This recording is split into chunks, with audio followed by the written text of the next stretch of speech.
I'm one of two commissioners for the Community Commission for Public Safety and Accountability that is leading this charge. President Driver and I, he sends his regrets, but he will be here shortly. Pretty much folks know that there's a lot of traffic. It's really warm outside, so everyone wants to be outside. For the purpose of this meeting, thank you all for being here. We know that this is an opportunity to discuss qualities, qualifications, and things that you want to share about the next superintendent. This is the 5th forum that we've held, and this is an opportunity again for you all to share and provide insight or even suggest any questions that you feel are important to ask during the process of interviewing individuals vying to be the next superintendent for the city of Chicago. I want to take an opportunity to introduce myself. Again, I'm Ramel Terry. We also have other commissioners. There's 7 of us, so if the commissioners who are in the room will please stand or wave to have yourself. This is Commissioner Yvette Loizon, and she is also on the somewhat southwest side, just not as far west as this. As I stated, there are 7 of us, and we are in support with a new entity, elected body, District Council members. I want to acknowledge if we have any District Council members in the room. Okay, waving the hands. Thank you all. Thank you all. And so the District Council members, as you all know, are your grassroots elected body who you can connect directly with as it relates to anything regarding public safety in your neighborhood. But we'll talk a little bit more about that later. I also want to recognize our aldermen in the room who are also the ones who convened this great meeting. And that is Alderman Tavares, Alderman Lopez, Alderman Quinn, and Alderman Curtis. I do believe that one of the aldermen would like to come up and say something, or a couple of aldermen.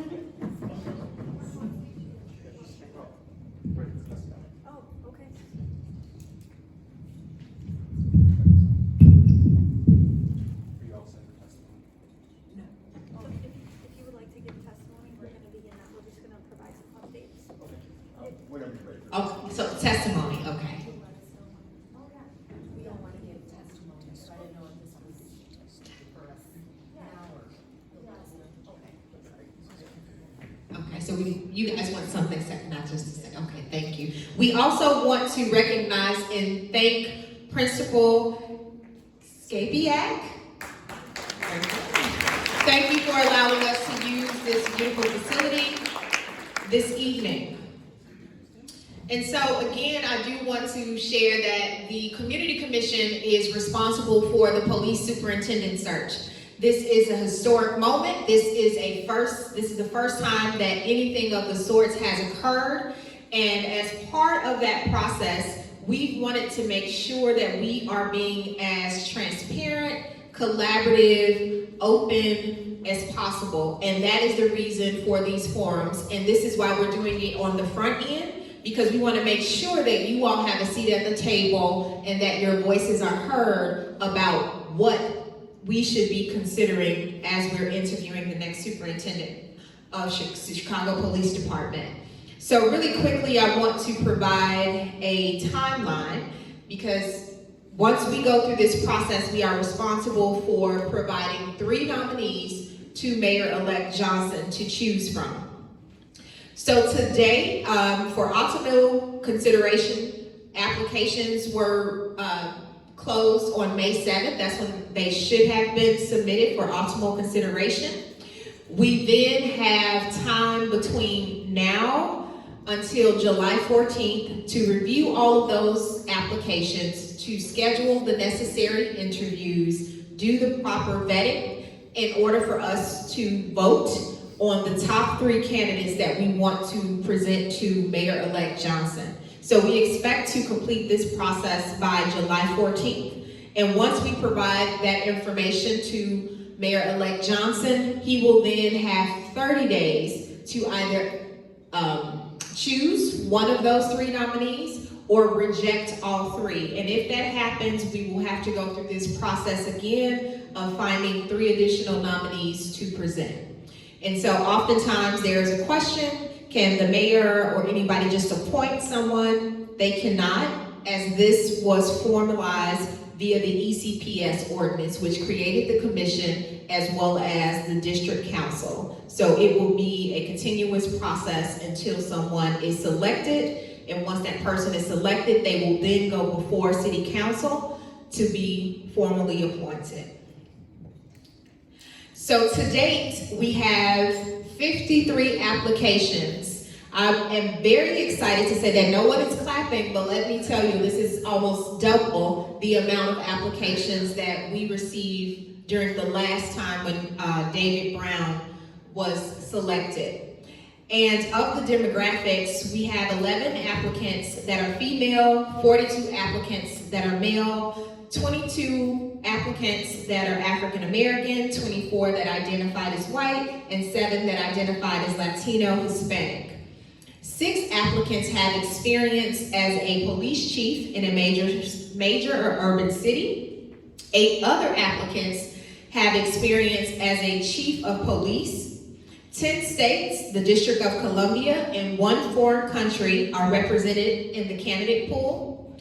Nominations, again, as I stated, are due July 14th. The mayor has until August 13th to decline with written reasons or select someone to go before city council. And so tonight we are here to garner and gain your input about those qualifications and what we should be taking a look at. And so you're going to have an opportunity to speak.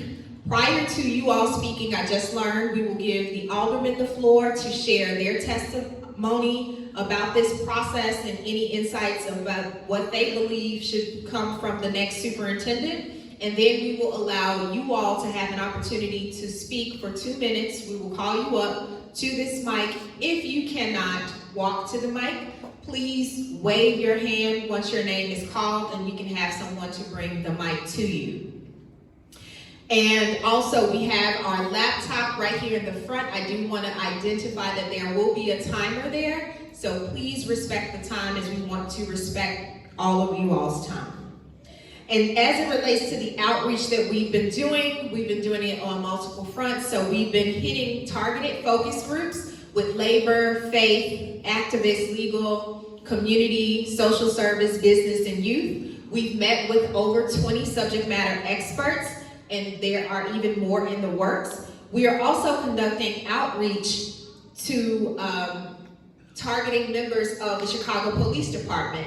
And so we're working to set up a series of focus groups for police. There will be surveys distributed to department members. We're working in collaboration with CPD and the unions representing police so that every member of the City of Chicago Police Department knows that they have a way to make their voices heard. And we are also gaining insight from our district council members. So please make sure to get to know them, take advantage, as they will also share your thoughts and insights with us. And so we're going to continue this outreach efforts throughout the entire month of May. We have 2 more public forums scheduled. The one on May 18th at Little Village High School is going to be exclusively in Spanish. And then we have another one on May 22nd at the Beverly Arts Center. And each of those forums will begin at 6 p.m. So I will ask, you see this big, beautiful QR code on the screen, that will give you access to our survey. Please be sure to respond to the survey. You can share that information with your network, on your social media outlets, because we are synthesizing the data that we receive from this information to influence our process as it relates to interviewing these candidates and selecting and making sure we're taking into account all of the things that have been shared with us at all of the various forums, as well as any interview questions that you may want posed. You can also, again, talk to your district council leaders and they can share that information with us. So without further ado, I would like to call back up Alders, Tavares, Lopez, and Quinn, and Curtis. Is Curtis here? No, okay. to share their testimony, and then we'll open it up for all of you all who have signed up to speak this evening. Thank you. Please say your name. Sure. Marty Quinn, Alderman 13th Ward.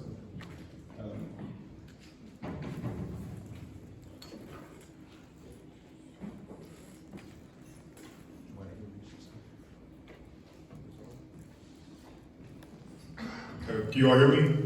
Yeah. First, would like to apologize for being tardy. I just got off work and had to come from the far north side and was stuck in traffic trying to get here. As you can see, I was running. My name is Anthony Driver. I'm the current interim president of the Community Commission for Public Safety and Accountability. And really excited to hear what you all have to say. It's obviously a very important decision. We released a lot of information about the different. Did you go over it already? Okay, so really excited to hear what you all have to say.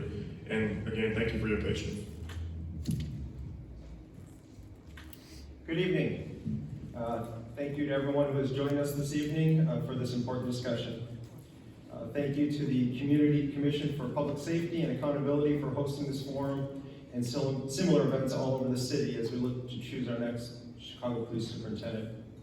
I'm glad to see so many local residents here tonight. Your voice matters. I want to thank the law enforcement officials in attendance, especially CPD Officer Carlos Llanos, for joining us this evening. Carlos, your bravery and courage will never be forgotten.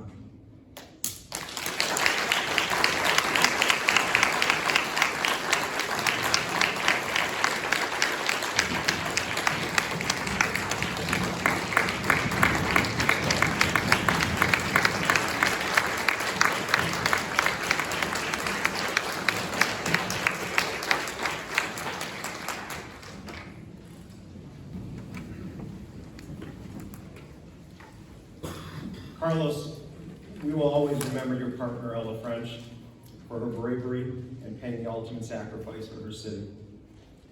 I also want to thank my colleagues, Alderman Taveras, Alderman Lopez, for being here tonight. Alderman Lopez, Alderman Taveras, and I have unwavering support for the Chicago Police Department and our brave officers. We stand with them every day and we'll always fight for more resources that they deserve. For me, our next superintendent will not only support our officers 100%, but will be open to finding ways to recruit and retain officers. We can no longer stand by and watch our officers leave for the suburbs or other states as they are overworked and underappreciated.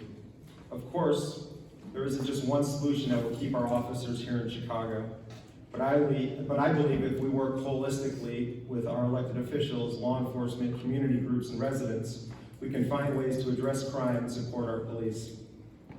The 13th Ward is in the 8th District, which is one of the busiest and understaffed districts in the city, leading to slow response times. I'm currently working to create a new police district that will alleviate the pressure and workload on our officers and improve response times to emergencies. I've gathered thus far over 5,000 petitions from residents who support this effort. Many of you here tonight may have signed this petition, and if not, I encourage you to do so. I hold regular safety summits with our local commander and have come up with creative ways to rid our community of reckless drag racing and street takeovers, along with my colleagues here. I support investing in technology, including new helicopters and continued use of ShotSpotter to assist our officers. I hope our new police superintendent will also be open to these ideas and collaborating with us to ensure our officers are supported. I look forward to working with our new police superintendent and all of you as we move to improve our city of Chicago. Thank you.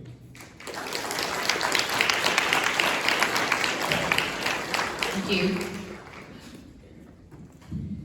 Good evening, everybody. I'm Alderman Taveras, 23rd Ward. I'd like to thank the residents who are here this evening, and especially the Commission, for agreeing to host this forum in our community. Thank you. I would like to address the issue of mental health. Last July, several of my colleagues and I introduced a number of ordinances aimed at officer wellness. It has been the practice of this department to rely too heavily on canceling days off to compensate for manpower shortages. The department has abused a clause in their contract citing emergency circumstances to justify these acts.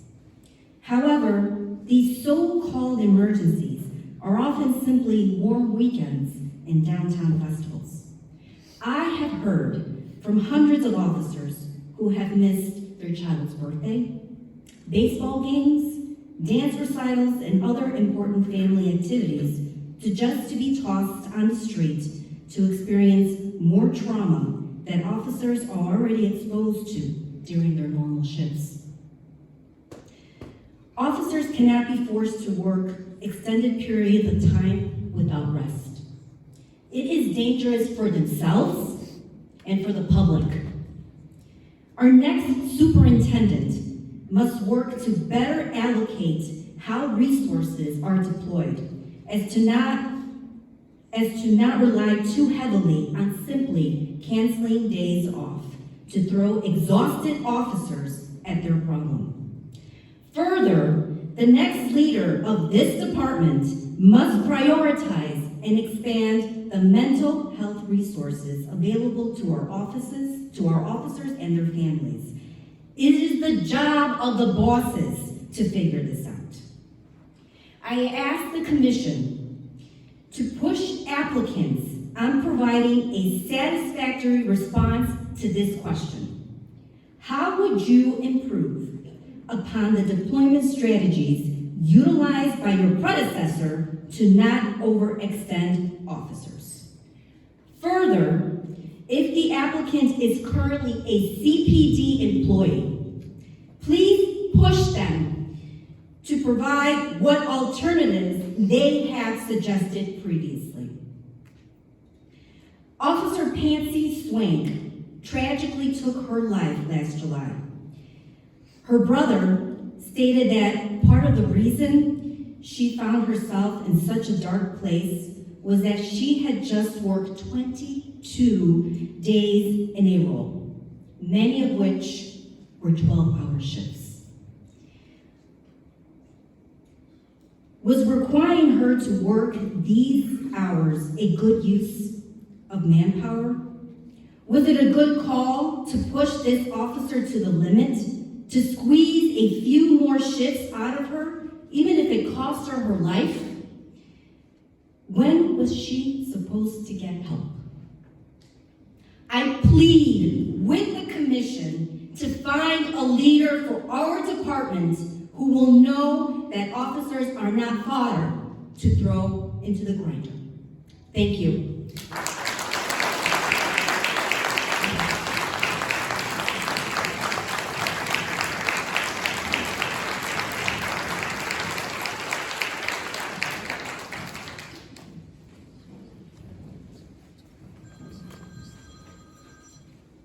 Not for me.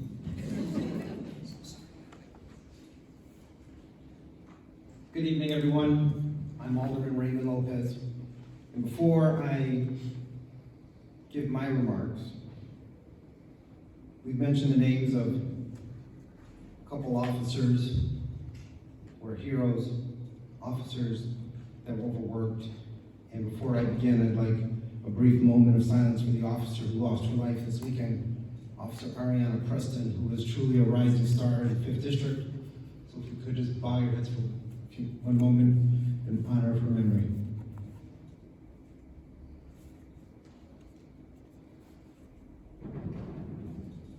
Thank you.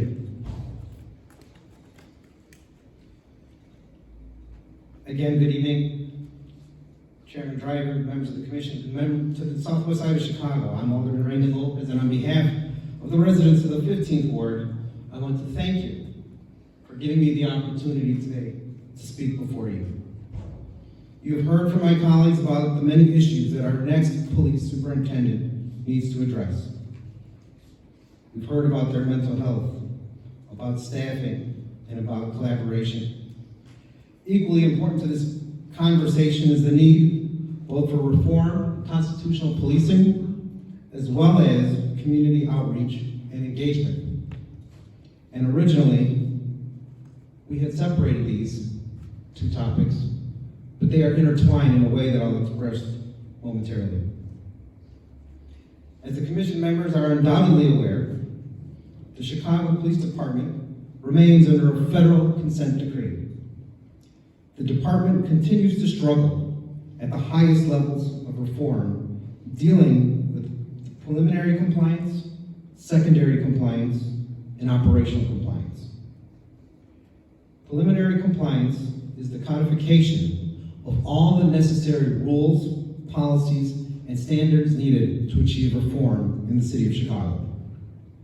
The next superintendent must be committed to ensuring sufficient department resources and support are given for all the necessary training, classes, and instructional personnel needed to achieve these goals. Secondary compliance consists of the implementation and training of the reforms mandated by the consent decree.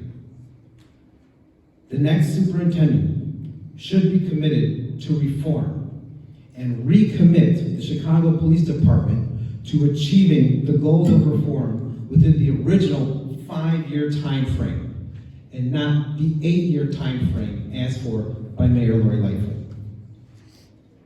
Operational compliance is the department's ability to quantify progress and the results from the reforms instituted by the department. Currently, the Chicago Police Department is woefully unprepared for this requirement and thus cannot prove it is meeting the requirements of constitutional policing.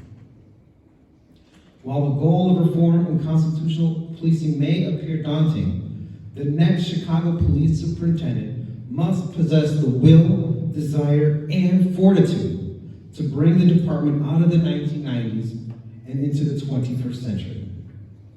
We must make quick work of the consent decree so that our frontline officers can regain their confidence in operational ability.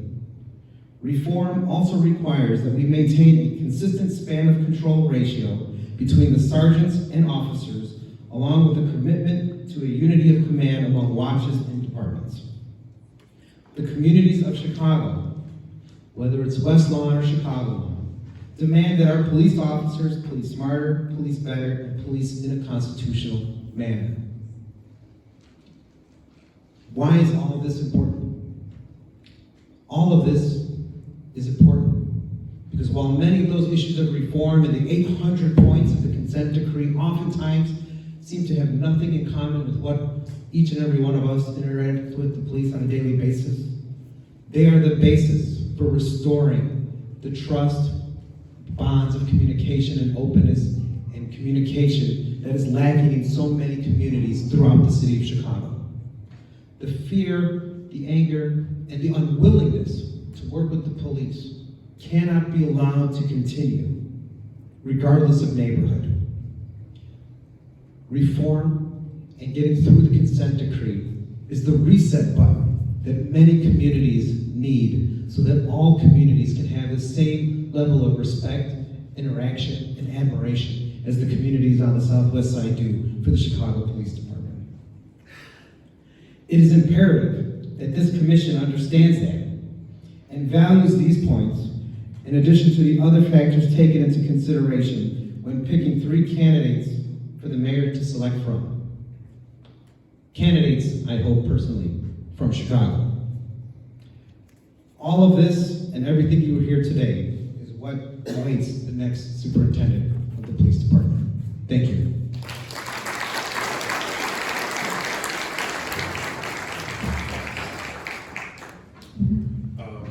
So first of all, thank you for your remarks.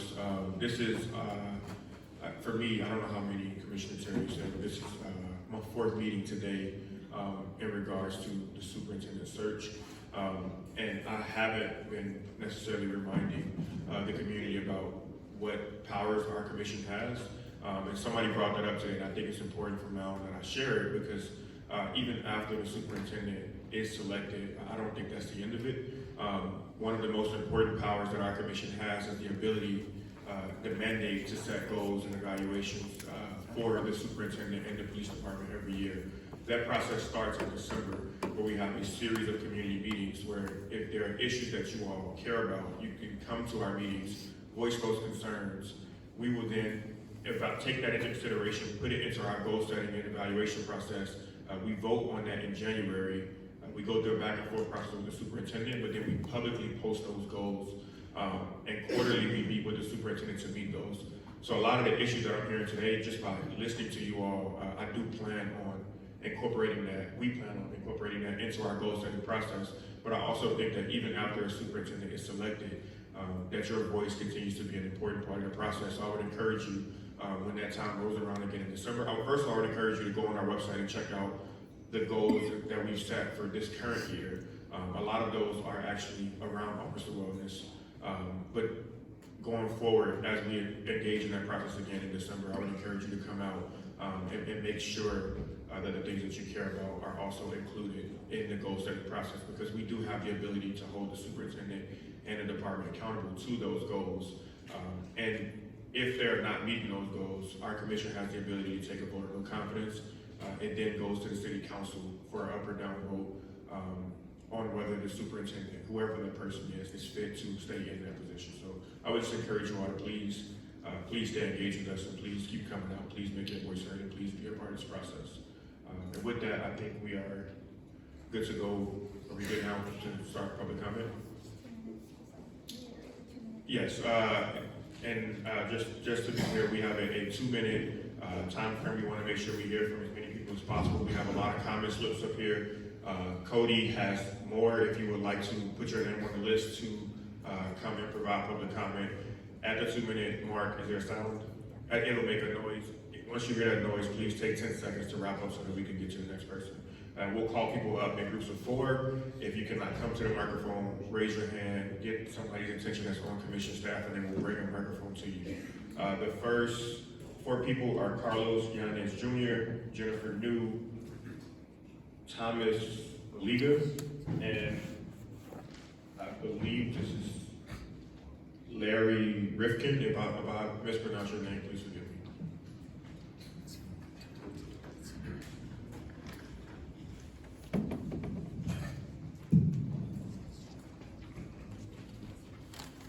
Hey, good evening.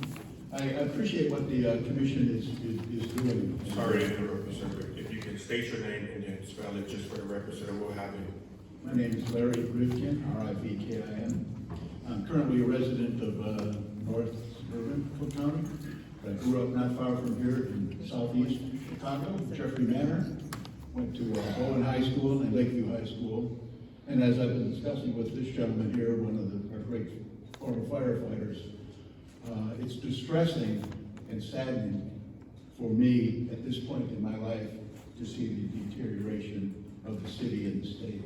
I appreciate what the commission is doing. And one of the words I heard from the young lady was transparency.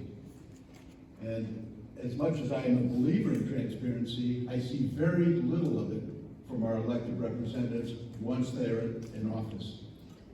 Mostly, it's a go along to get along situation. And it's particularly distressing to see how that has shifted and changed over the decades.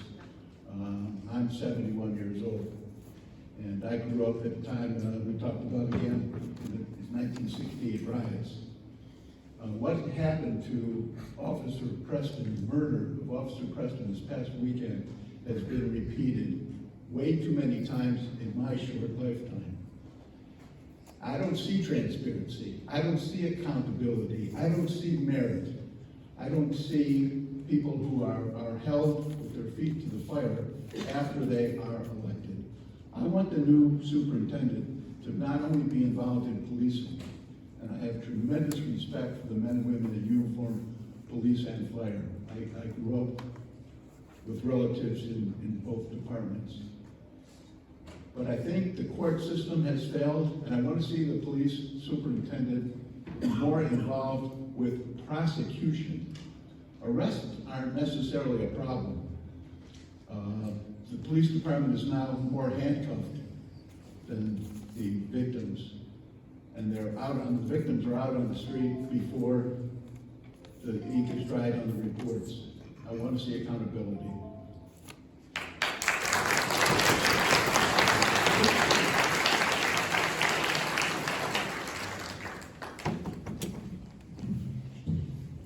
My name is Jennifer. I am the founder and organizer of Prayer in the Park. Since starting Prayer in the Park 2 years ago, I have hosted vigils for our 8th district officers killed in the line of duty. I've also met with too many mothers who have lost their children to gun violence. I'm grateful for this opportunity to speak up for them tonight. To prepare to speak here tonight, I spoke with current officers who expressed the importance of having a superintendent who believes in and stands up for the police, someone who will hold officers accountable, but also protect them from being made scapegoats for failed policies and failures of society. A superintendent who will demand clear and concise policies that allow the police to do their jobs in a fair and just manner. One who understands the desperate need for more manpower to replace the multitudes who have left the department over the last few years. Far too often our officers are left to patrol alone without a partner, further endangering their lives and the lives of citizens. I spoke with an officer who hoped to retire from CPD, but left the department after nearly 10 years on the force. They made this difficult decision to leave because the canceled days off, changes to schedules with little to no notice, and lack of leadership made it impossible to have a healthy work-life balance. And lastly, I also spoke with loved ones of an officer who died of suicide. I was told that family and friends often went months without seeing their loved ones due to the exhausting schedule. That the stress of this schedule left them feeling isolated and alone. They felt demonized by society and by our elected officials, when all they wanted to do was a job that they loved. All of this became too much to bear. Everyone I spoke with agreed that the next superintendent should be someone who lives in and works in Chicago, someone who knows the neighborhoods and streets and has a heart for the job, rather than just ambition for moving rank. The next superintendent should be someone who loves our city, all of our city. Thank you.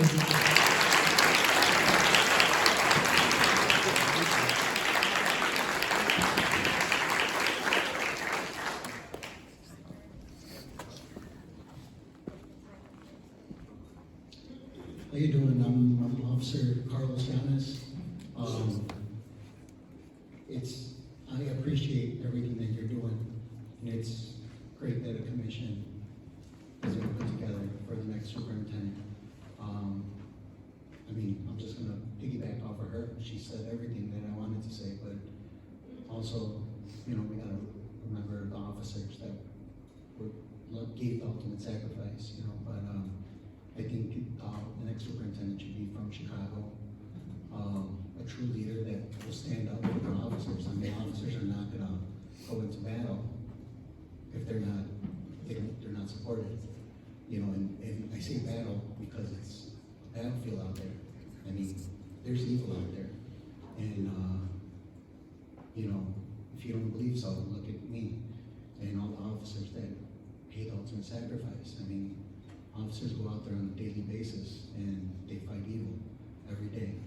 We don't get calls to going to barbecues or nothing like that. It's someone needs us and they need us bad. And it's just so important that we get somebody that stands up for us and common sense. I know that they're not micromanaged basically. So it's going to be someone that is not micromanaged by the next mayor. Let them do their job. These candidates, they work their way up, in all the departments that they worked in. So they know what to do. And these policies have just made it harder for officers to do their job. And it's just not fair for the officers. Officers knowingly accept what we accept, but it's once our families are affected by it, that's when it comes into plays a little bit part. But we need more support, from the community and from our supervisors. But thank you for your time.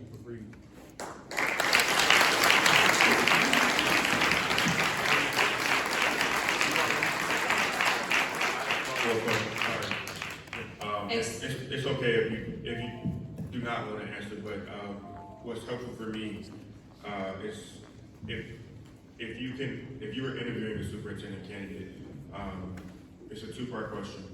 What is something that you would ask them, and that's A. B. What is the correct answer in your opinion? Basically, I mean, like, you need somebody that understands the job and basically is like, respects the mayor, but also knows that he has a community and a whole city to look after and stand up for what's right. I mean, it's just, like I said, it's just common sense. They know what they're doing. That's their job. They've been doing it their whole careers. Officers know how to do their jobs, but we got our hands tied behind our backs, and then you got all these accountabilities, you know, on officers. You know, it's like an offender can have a gun, and it's like they look at, oh, he was going to put it down. He grabbed the gun from his waist. You know, it's just terrible. You know that officers are, you know, they're hesitating and they don't want to put themselves in those positions. So it's very difficult, you know, out there. But it's what's the other part? No, I was just saying, if you were interviewing, can you all hear me? Sorry, sometimes I don't go through it. If you were able to ask candidates a question, that was the first part, and B, what would you say is the correct answer? It's helpful for me because a lot of the questions that I hear from the community, I write down and I do my best as we start the interviews to ask them directly these questions, but then also try to keep in mind what people in the community think the correct answer is to that question. Well, if I was asking the next superintendent a question, the first thing I do is, are you going to be right out there with your officers? Are you going to lead by example? Are you going to be out there with your officers, seeing what's going on in the communities? Because it's hard, and, you know, and the answer for that should be yes. You should be out there visiting every district, and not the nice ones. You know, and in the city right now, it's hard to find a nice district, but crime is bleeding out everywhere. So just be out with your officers. They know. They got eyes. They can see. They know who a team leader is, and someone that'll have their backs, not just someone that says, "Oh, I got your back," and then throws you under the bus. You know, first chance they get. Thank you. I do, thank you so much for that, and I also have a follow-up question. Related to policy, what specific policies do you take issue with that you feel like internally, one, are either not clear, or that keep the officers bound when in terms of doing their job? And are there any policies that you would suggest, or sort of the subject matter that you feel like needs to be addressed? Well, first off, the focus group policy, that's ridiculous. You know, officers.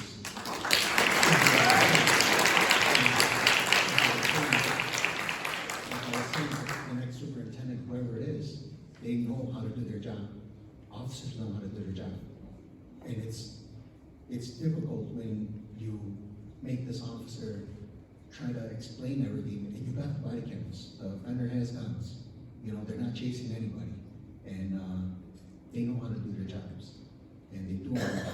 You know, you have certain officers that find their niche and what they're good at, and let them. I mean, they got rid of the gun teams, the gang teams, and the saturation teams. That was the first thing that the mayor messed up last time.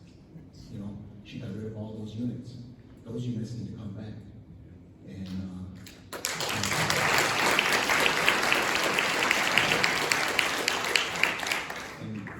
as far as being overworked, we need officers to stay. They're just being overworked. I mean, and they're only going to be overworked more if we don't find a way to keep these officers in the city. You know, it used to be a time where, you know, the suburban officers would die to come into the city. Now, suburban officers suburban community departments are, you know, cherry picking off of us. And they don't even have to cherry pick. They're going in waves. You know, we're losing so many officers by the bundles. But it's just terrible, you know, what I'm seeing. Thank you.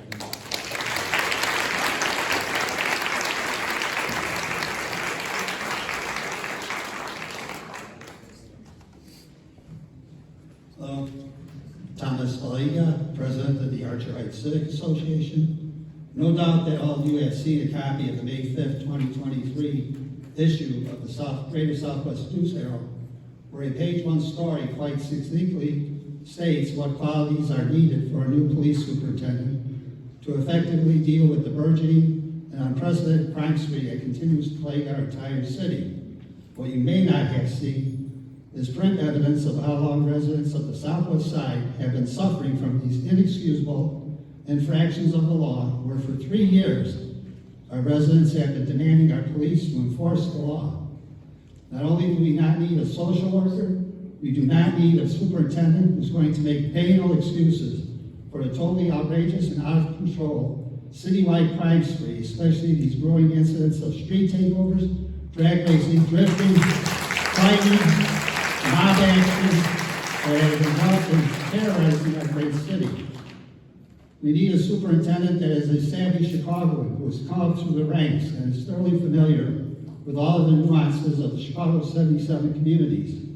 We need a superintendent that has the respect of the immediate subordinate officers, but also the respect of the rank and file street cop. We need a superintendent that is not encumbered by either elected or bureaucratic incompetents who have no clue about the science of policing. We need a superintendent that has the back of all properly educated officers so that the regular street cop can do their job that they were trained to do. And from the incoming administration, we need a mayor, a Chicago City Council, and a City Corporation Council that, while being objective, will have the back of the new superintendent and allow this person and their team to do the job they have the expertise to do. You have such a candidate among the top ranks of the Chicago Police Department, and that person is the current Chief of Patrol, Brian McDermott. Chicago right Will now. you please wrap up your comments in about 10 more seconds? Yes. Sir? Thank you. Chicago right now is at a very dangerous tipping point. Brian McDermott is your man who can tip the scale back to the hands of the law-abiding citizens who love the city and want to safely stay here. Thank you. Thank you so much. So I'm going to call up the next 4 speakers. Please be mindful that when you come to the mic to spell your first and last name for the purpose of the record. And we do have the timer right here on the piano on the laptop. So the next 4 speakers are Michael Daugherty, JJ Molodecki, John Daugherty, or no, is that Doherty? And Anita Cummings. Good evening, Michael Doherty, D-O-H-E-R-T-Y, Vice President of Garfield Ridge Neighborhood Watch. I think that our next superintendent should be one, as it's clearly been stated, boost the morale. The morale is so down in the police department, they're afraid to do anything. Their hands are tied. Let them go. Let them. Why have police if they're not policing? We want them to take back the streets. We don't want the other people taking back our streets. We also want to see the superintendent, as the gentleman before me said, out on the streets. We want them to ride the beats, walk the beats. Come ride with us. I'm the Vice President of Neighborhood Watch. I want him to be out here seeing what we see. We need more police out here as well. Our aldermen are doing a phenomenal job, but their hands are tied. We can't get it. It's all the communities, every community that needs more policing. He's not going to do it by himself. We got a new mayor coming in, a new police chief. How's the balance? Where is the balance going to come from? Thank you.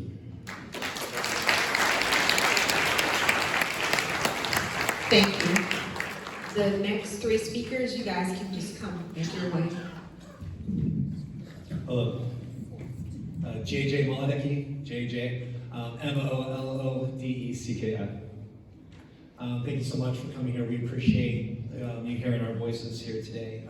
By looking at this, I looked at the vision, the mission statement, core values the Chicago Police Department put out, and I think that's a great place for you all to go when you're talking with them.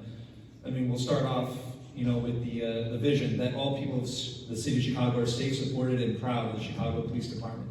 I think we can easily say the last superintendent failed in those areas, and that's pretty specific to say. The other part that we see in their mission statement, I think helps you to narrow it as well. The mission, the Chicago Police Department, as part of and empowered by the community. Let's just pause there.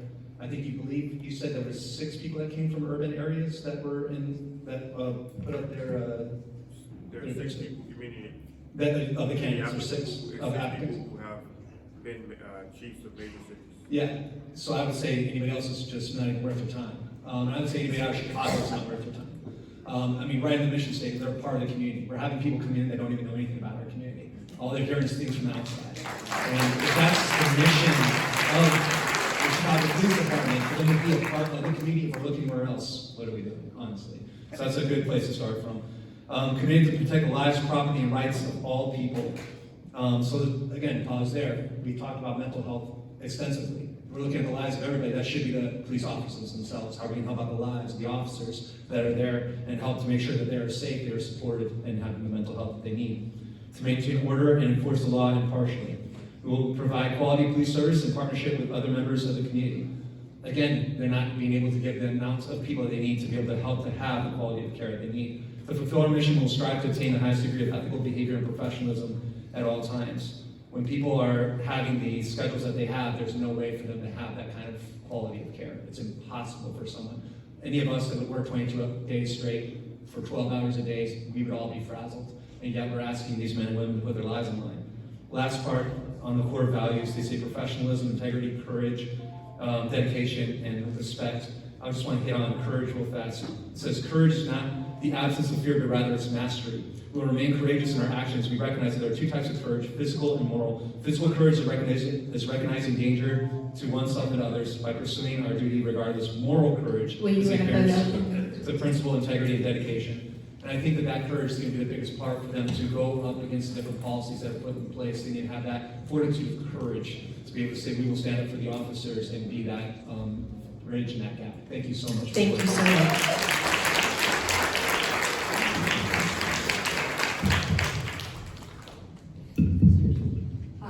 I'm Anita, A-N-I-T-A, Cummings, C-U-M-M-I-N-G-S. I'm the Executive Director of the United Business Association in Midway. I'm going to try to be quick, 2 minutes is short.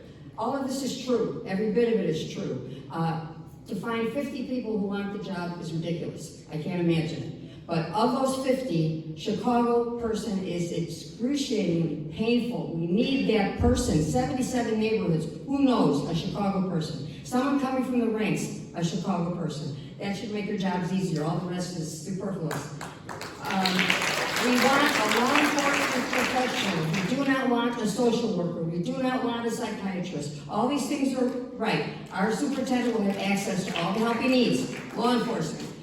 He should be adverse to public opinion, adverse to what newspapers say about him. He stands alone. He's a law enforcement professional. Very few of us in this room are law enforcement professionals. That's what we're looking for. I had the opportunity, I was on the board that developed community policing with Commander Chuck Ramsey in 1994. What happened to community policing? A certain kind of officer does community policing. We need that back. We'll know the communities, we'll know what's going on there.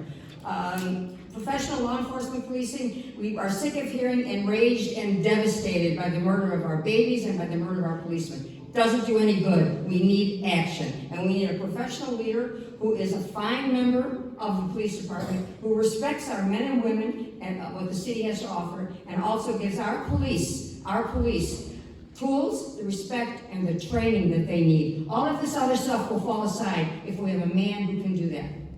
Oh, I got 22 seconds left.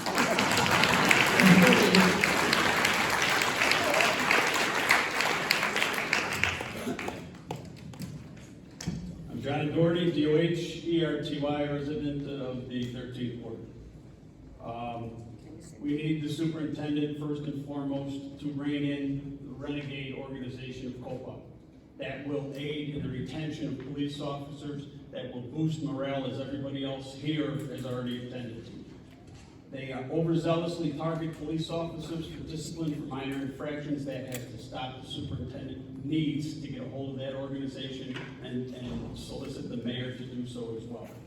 The superintendent immediately has to reallocate manpower equally across the districts. We hear over and over and over again about underserved and under-resourced communities. And those are some of the most overserved and over-resourced communities. So much manpower has been taken out of our area to reallocate when we don't have enough.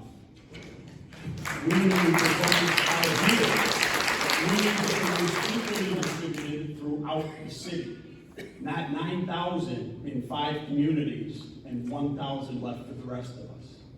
They need to reallocate manpower, not a pipe dream, not wait until we retain officers, not wait until we're able to recruit more. Immediately. Equal distribution, when we get more, we will give more. But for now, we need to distribute the personnel back out in our neighborhoods, in our communities. We're being fed to the wolves. We're being left to fend for ourselves. The police do not come. They cannot come. They're not here. Thank you.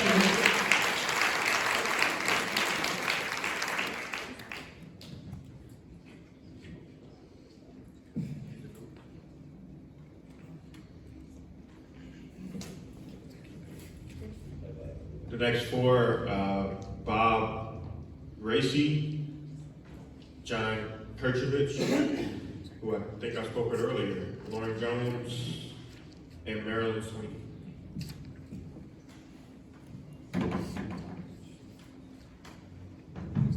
Good evening, my name is Bob Raica, R-A-I-C-A. My first question goes back to what originally came from the members of the board. Did you say this was the first time that you're doing this as far as a selection of a police superintendent in the city of Chicago? Yes, this is the first time this commission has existed. So you have no track record? Correct. Well, having heard that, I understand that you also made a comment that the selection will go to the aldermen and the alderwomen of the city council as far as approving that superintendent. So when that name comes and the superintendent or the mayor comes up and says, this is the gentleman or the woman I'd like to have as superintendent, that goes to the city council. Do they have a right to turn it down? Yes, everything is subject to confirmation by the city council. Okay, let me just end by saying this. If we have half a superintendent, I'm going to get a little emotional here because I know the family. Carlos, when he almost risked his life, or almost did, for the city of Chicago, that was a sign that there were problems with the Chicago Police Department. What was even more troubling is the mayor decided to step in and play politics. Somehow, some way, that has to leave. The mayor cannot stand behind a police officer. That mayor has to stand in front of that police officer. And that goes for every one of the members of the city council also. The problem is when the police officer goes out there and he gets a call and there's someone running away from let's just say a liquor store, and they're carrying 2 6-packs.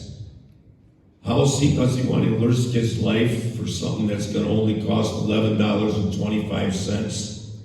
I don't think he's going to want to. And the problem is that the city of Chicago spends more time defending the offender than defending the Chicago Police Department. And that needs to stop.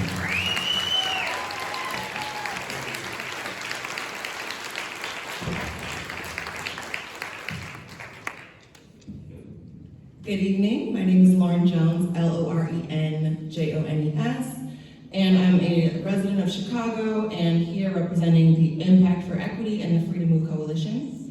Today, Impact for Equity released an update to our ongoing traffic stop research, which shows that traffic stops increased 35% to over 511,000 stops in 2022. That's over 1,400 traffic stops in Chicago a day. And while Black people only make up 29% of Chicago's population, they were the target in 50% of stops. 16% of all these stops were made in police districts 10 and 11, which encompass the neighborhoods of Little Village, North Lawndale, Garfield Park, and Humboldt Park. These districts are over 96% Black and Latina. In 2022, nearly 38% of traffic stops were made for license and registration violations, like having an expired registration sticker, while less than 1% of stops were made for speeding, a behavior that is more likely to lead to a traffic accident. This is likely because stops are not being used solely to curb dangerous driving behaviors, but are instead a strategy to fish for criminal activity. Newly obtained internal communications from the Chicago Police Department confirm that leadership does push officers to make excessive traffic stops in attempts to reduce crime and shootings. However, the data that we found shows that these stops rarely result in a search or the discovery of illegal activity or contraband. In 2022, less than 0.5% of stops resulted in the recovery of illegal materials like alcohol, drugs, or weapons. The internal communications show that citywide units that have little to no connection to the neighborhoods they police are making the highest number of stops. The data is clear that traffic stops disproportionately target Black and Latino communities and are not an effective strategy to achieve public safety or roadway safety. We urge the CCPSA to ask potential candidates for superintendent about their history of using traffic stops as a policing strategy and how they plan to reduce stops in favor of evidence-based solutions that give officers the time to prioritize partnering with communities rather than targeting certain demographics. Thank you. Thank you.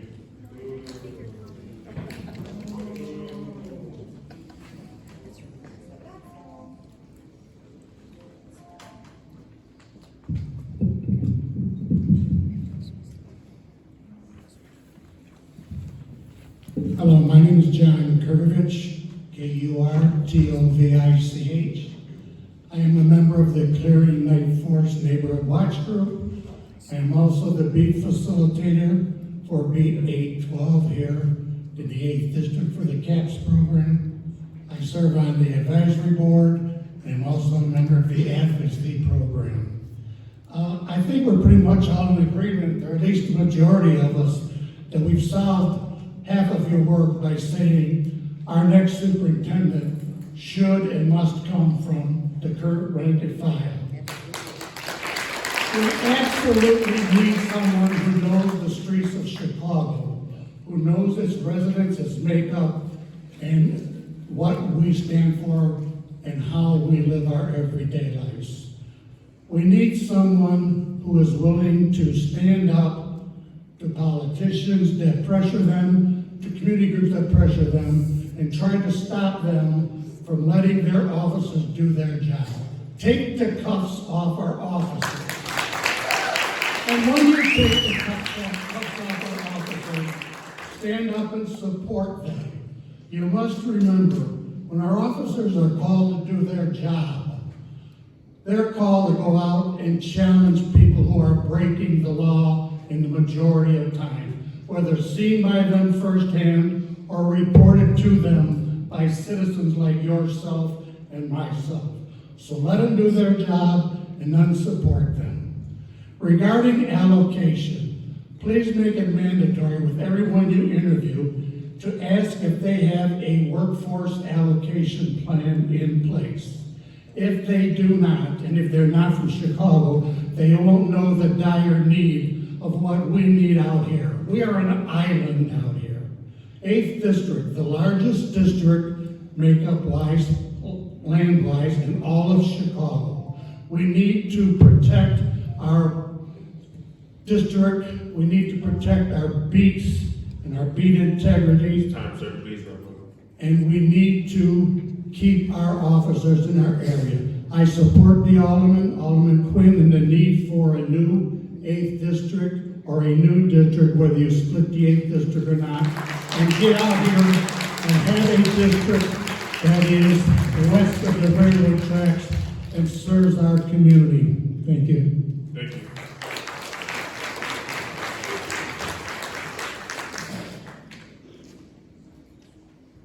So our next four speakers, John Verta, Jose Alamonte, Anna Corral, and Chris Baratas. I think somebody took my spot. Oh, okay, go ahead. No. Hi, I'm Marilyn Sweeney, SWEENEY. I'm just would like to say, I also think the superintendent needs to come from within the department.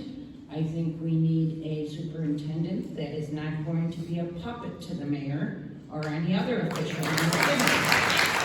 An officer has a split second to make a decision, to shoot, to taser, to handcuff, to fight with. They don't have those minutes that they can turn around and say, you know what, I'm not gonna answer your question right now, but hold on right there and I'll get somebody else to do it for me. These officers do not have that time, and they are losing their lives.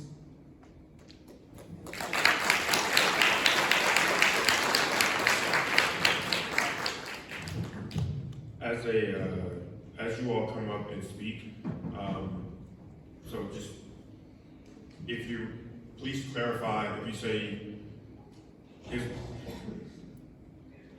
I hear a lot of folks say we want somebody who knows the streets of Chicago. Then I hear others say that we want somebody from within the department. As I'm listening to you all, those are not necessarily exclusive, right? There are other agencies in Chicago. So if you're specifically saying the Chicago Police Department, if you don't mind just being a little bit more specific, because that helps to inform and it helps me to know exactly what you're talking about. If you're saying somebody from within the Chicago Police Department, or you just simply want somebody who knows the streets of Chicago or who's from Chicago. So as you all are giving these comments, it'll be really helpful if you could be just a little bit more specific. John Verda, and I am a resident of the 23rd Ward. I think it's pivotal at such a crucial time that we have somebody from within the Chicago Police Department to lead. We have seen for far too long from Gary McCarthy, Jody Weiss, and David Brown that, not to say that they've been failures, but there's a lot of openness and a lot of issues that are not solved with people who don't know how the city runs on a day-to-day basis. And there's a big learning curve in trying to be brought up to speed on what the steps and processes of the department is on a day-to-day basis. The superintendent needs to have our respect and come in with realistic expectations. As everybody has pointed out, we have consent decree, we have mental health issues, we have equipment that is absolutely horseshit. Okay? We need somebody who is going to bring us up to speed into the 21st century, as the Alderman noted, on equipment and supply. We were given sanitizer that was years old during COVID, masks that we had to have donated. The department couldn't provide much, if anything, for us. We need a superintendent who's going to be willing to stand up to the mayor, politicians, and more importantly, the media that vilifies officers on every basis that they possibly can. The first question you should probably ask the superintendent is, are you willing to stand up to the mayor and justify when the officers do something and not say, well, we have to wait for an investigation. When that investigation comes out, come out and do a media conference and say that the officers actually did the right thing. In addition, promotions. How are they going to promote within the department? As the Alderman said, we need more supervisors, we need sergeants, we need lieutenants, captains, and commanders and above. We need to get past the promoting people because of what they know and who they know, and get back to intelligence and what their actual career has given them and be able to provide for this department, and whether or not they're going to be an effective leader for each community of the 77 and the 22 districts in this city.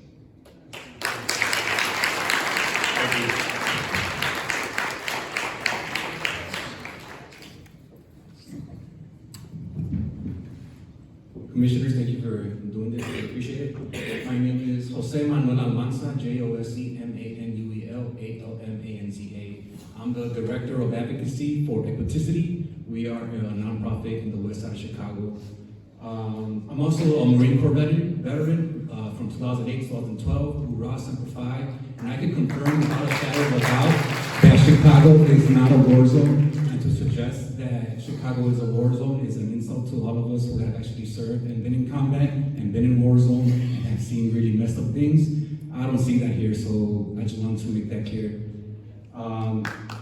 Traffic stops have been the cause of some of the most tragic instances of police misconduct in the country. For example, there's Sandra Bland, Dante Wright, Fernando Castillo, Tyree Nichols, and so many others that started off a traffic stop for a minor violation, like a broken taillight, tinted windows, or something hanging from the rearview mirror. These stops have been shown time and time again that they put communities, black and brown communities specifically, in danger, and law enforcement, of course, they have to deal with the traffic stops, so that creates dangerous situations. As the Chicago Police Department increasingly relies on traffic stops as a strategy to curb violence, the risk of tragedy also increases, particularly for black and brown people who were subjected to 97% of use of force during a traffic stop in 2022. We need a superintendent who understands the gravity of risk and the harm that traffic stops cause every day.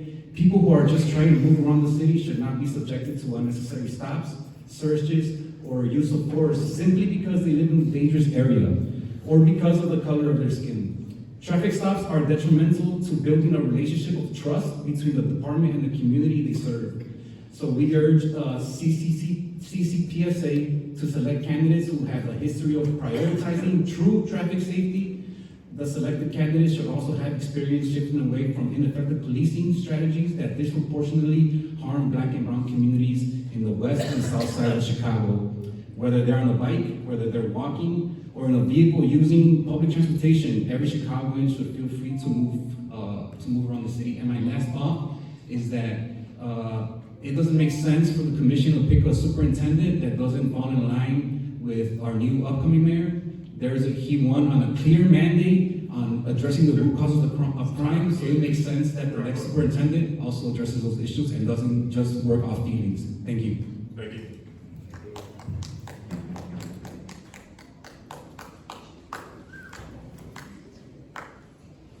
Hi, how are you? My name is Anna Correll.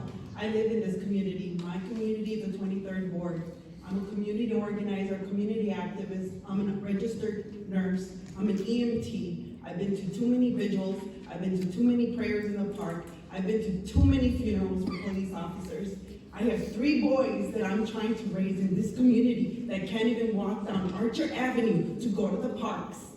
So I need a mayor that's gonna stand up to all these gangbangers and all these people that are trying to destroy our neighborhoods. Not only the 23rd Ward, but every single ward.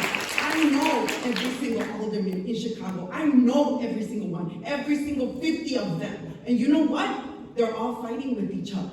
They need to be united. If they're the ones that are gonna vote this new superintendent or commander or whatever, they need to be united. And the way they're gonna be united is if they stand up, and they stand up to the mayor, and they believe in their communities. This community needs their officers to be protected, because they're not. They're not. And I know every single family that has lost a police officer, the pain that they feel. And our community needs help. So you say, sir, to be clear about what we want for a community, I'm gonna be very clear with you. I want a person that comes from Chicago, a person that knows our streets, a person that believes in our new commissioners that are gonna help this community. I don't need anybody from the suburbs or from another country. I need someone from here. And that's it. And that's clear.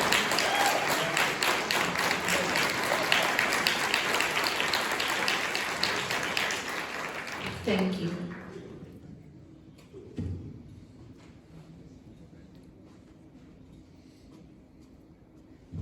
Hello there, I'm Chris Barajas, B-A-R-A-J-A-S, and I am that retired Chicago police officer who went to the suburbs. I am from the community. The day I hit 55, I retired the day after because of our administration. My question is, there is a 7-person commission for doing a short search. Okay, out of those 7 individuals, do any of them have private law enforcement or current law enforcement?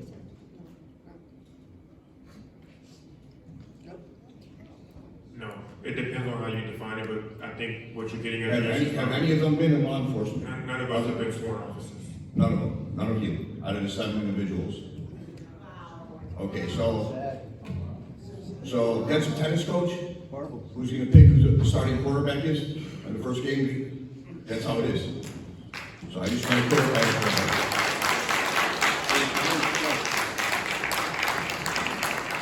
Thank you. So our last 4 speakers, we have Luis Ortega, Robert Fabian, looks like Rob, and Tracy Ellis.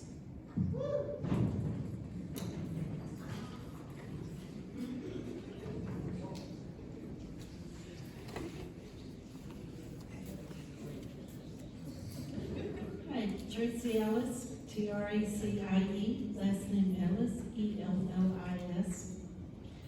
I just want to speak on behalf of our police officers.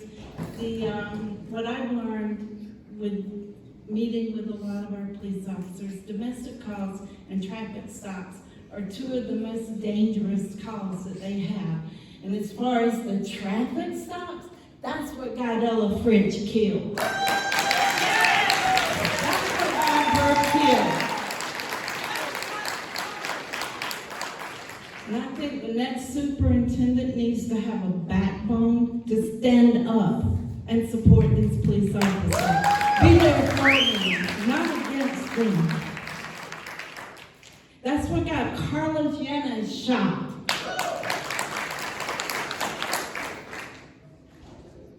They're doing their jobs. They need to be backed up and supported for doing their jobs. And I hope the new superintendent will see that and support them and be there for them. That's all I got. Thank you so much.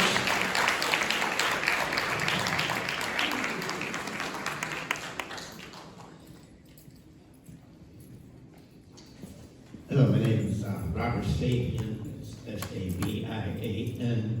Excuse the dark glasses, I left other ones at home. I'm a retired school teacher with the Chicago Public School System. During my tenure of 35 years, I was under 3 principals. It was only when the principals had my back that I felt supported and knew that I could do my job. This new superintendent needs to be the same for his officers, his women, his men, his young people who are coming in. He needs to be able to support them. He needs to be able to back them up when they need it. This bullshit about not chasing somebody because whatever, that all's got to go or whatever there is. This thing about the black and brown being stopped by the police disproportionately, well, if they weren't doing so much of the crime, maybe they wouldn't be doing the disproportionate arrests. I'm a Mexican and I'm considered baby brown, but I'm very uncomfortable with the Black and Brown Association thing, putting us and looping us together. I'm just uncomfortable with that. We have our own culture, we have our own race. I don't want to be categorized as black and brown as someone that needs to be enabled. My family worked for a living, my family and friends, I have as police officers. We worked for a living. The final thing I want to say is that I'm a member of a resident of the West Lawn community for 31 years, 23rd District, formerly 13th. And I'd like to know that this summer, the way things are going, that we have police coming to our neighborhood to support us as well. Will you be able to wrap up? In the west side and not downtown where all the posters is going on. Thank you.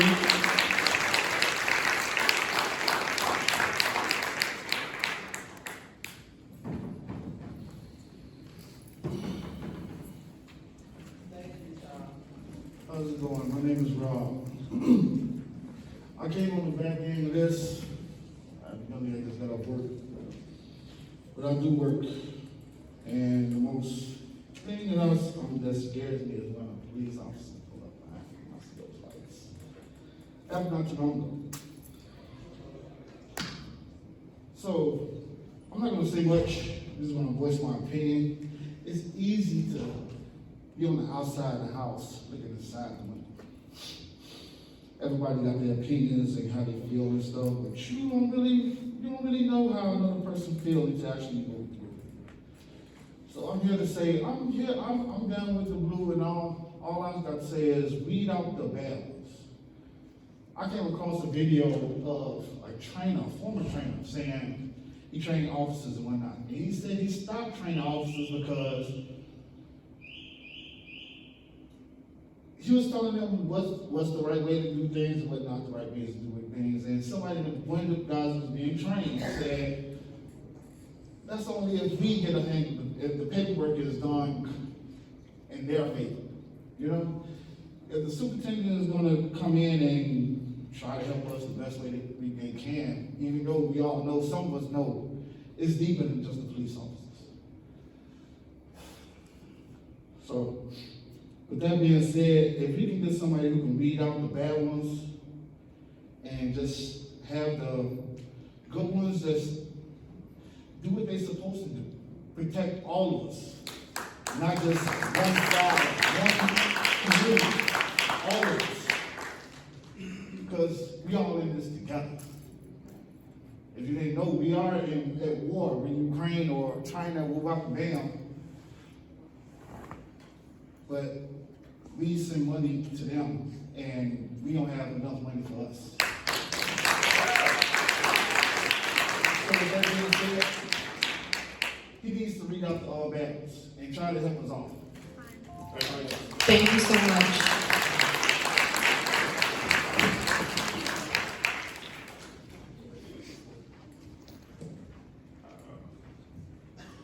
We have 4 more speakers: Donna Marquez, Lizette Vargas, Jeffrey Clevenger, and Michael, I believe is Jatel.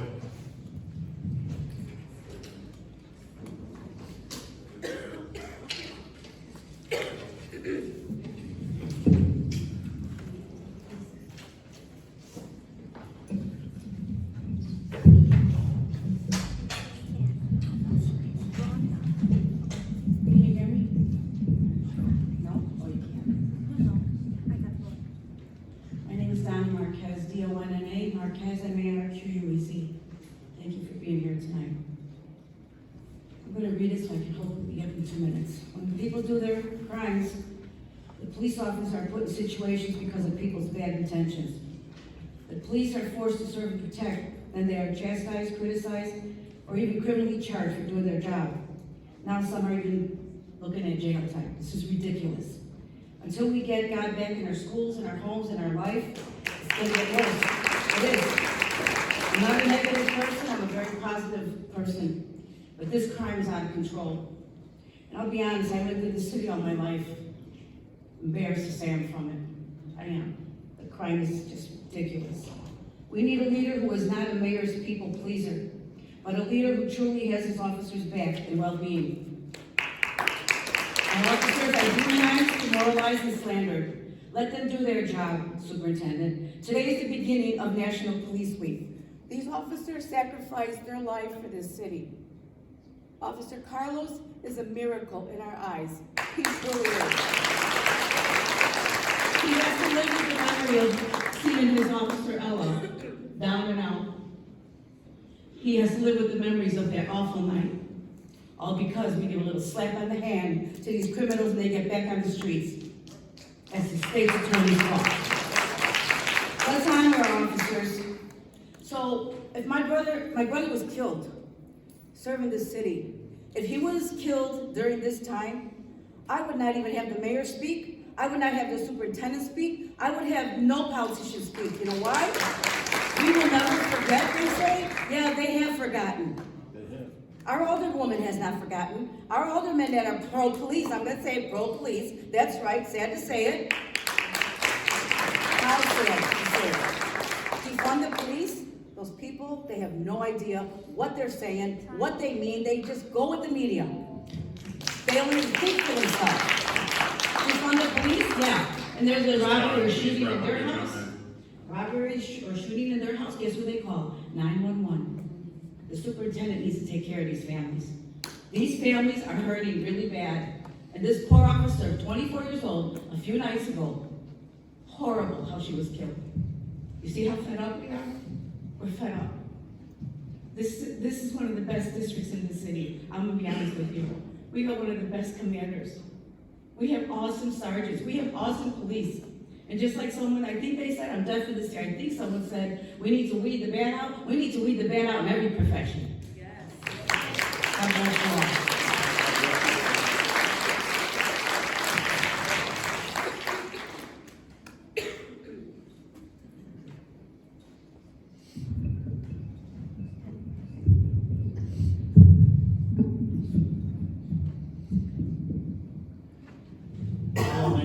My name is Jeff Clevenger, Jeffreyclevenger. I'm a resident of the 23rd Ward. My concern is that, I came back to Chicago about 6 years ago. I lived out in Dixon. I noticed that every year that our crimes are getting worse.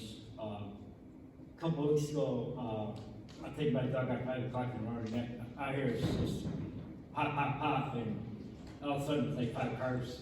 Police officers are chasing these suspects on the streets.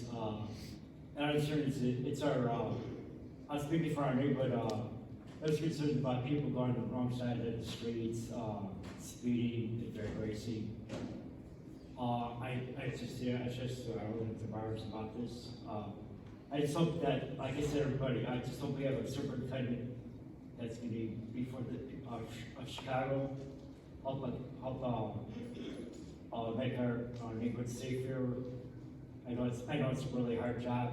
I talked to a cop out a month ago. He said he's going through a lot of stress. I mean, he said, he's just got a 12-hour shift, and then the next day he's got to work another 12. And I know it puts a lot of pressure on cops. I just kind of hope that our new superintendents can help be a better person for our city of Chicago and help step on crime. That's all I have to say.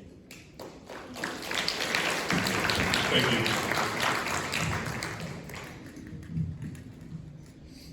My name is Lizette Vargas, Lizzette, and I am a single mom of 2 boys, and I am disgusted, I am angry, and I actually feel very hopeless because I can no longer look in my children's eyes and promise them that the world that they're going to live in is going to be safe anymore. And that starts with, yes, accountability from civilians and also the police, but primarily leadership. And like someone said back there, we want someone with a backbone that's going to stand up for what is right, because it's anarchy out there. And for the young man that said that it's not a war zone, I challenge him to join the Chicago Police Department because they're hiring. And if you want to help become a problem solver, join the force, because no one knows what it takes until you're there, until you suffer. I don't have to be a Chicago Police Department to have empathy for another individual. There's so many people that officers are committing suicide. If that's not an outcry, I don't know what else is. I need protection for my little family because I obviously cannot protect them myself. And it starts with good leadership that's gonna stand up to the media, that's gonna be there for his own force. Thank you.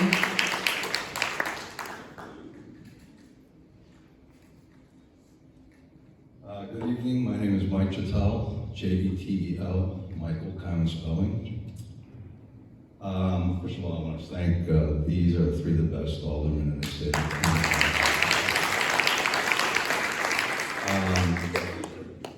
I want to start out, I don't want to get into a bunch of crime statistics and all that stuff, but I will tell you this. On my time on the job, I had maybe 7 or 8 different superintendents. And I can tell you hands down that we have, I guess, I don't know what it is now, but when I left, it was about 11,000 officers on the job. Out of that 11,000 officers, it can't be possible that a commissioner like yourself can't find one solid individual to represent the police department as superintendent of police. It's just insane that you have to go outside of the city, outside of the department, outside of the country, where some of the best policemen in this world are in the Chicago Police Department. Nobody anywhere else in the world doing police work has done anything more outstanding, more unusual, more heroic than the guys on the CPD. If you can't find an intelligent human being on the CPD, then your hiring standards are in question. The other thing I wanted to say is, now this is where I'm going to get to my pontification here. We got people complaining about the crime and what police officers do and what they don't do. The only job in the whole country that everybody that's sitting on their couch watching TV knows better than the actual people doing the job on the street. We are told from day one, everybody knows the job better than the policeman, and it's sad, but that's how the society now portrays itself. They know better than the policemen do. And I'm going to close with this. Traffic stops are a necessity to stop crime. Traffic stops are a dangerous part of the job. No officer is jumping up and down with joy because they're stopping a car and risking their lives.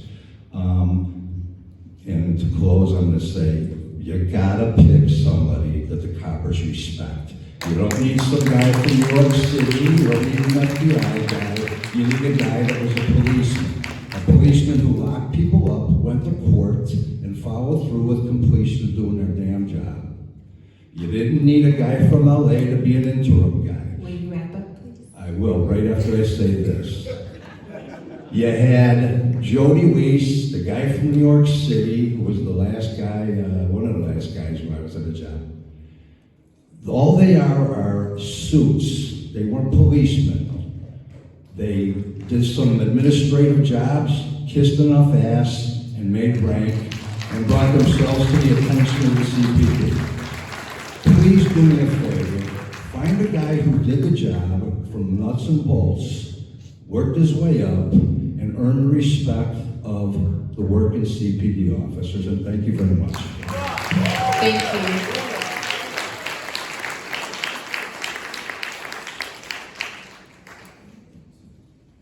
I believe that was our last speaker.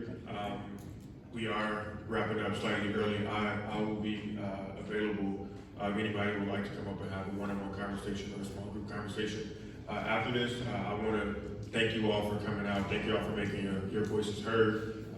Please know that we do hear you. Please know that your voices matter and that these things are being taken into consideration. And that many of the questions that you asked here today will be asked of superintendent candidates as we begin the interview process. We have a number of different forums that are coming up. You can find those on our website. Would hope that you all stay engaged with us, not only during this process, but afterwards as well. Do you have anything to say before we close? I just want to thank everyone for their time and also their comments, as they are greatly appreciated. And I echo the sentiments. Please follow us. Remember the QR code. Please complete the survey. Please spread the word about the upcoming forums, as well as stay tuned to all the things that are coming up, as we will continue to put information out to keep you aware of where we are in the process. And thank you again to the alder persons for convening this. And thank everyone, thank the principal and all of the media and our CCPSA staff. And I think that is it. I don't have anything else. Just want to thank everyone.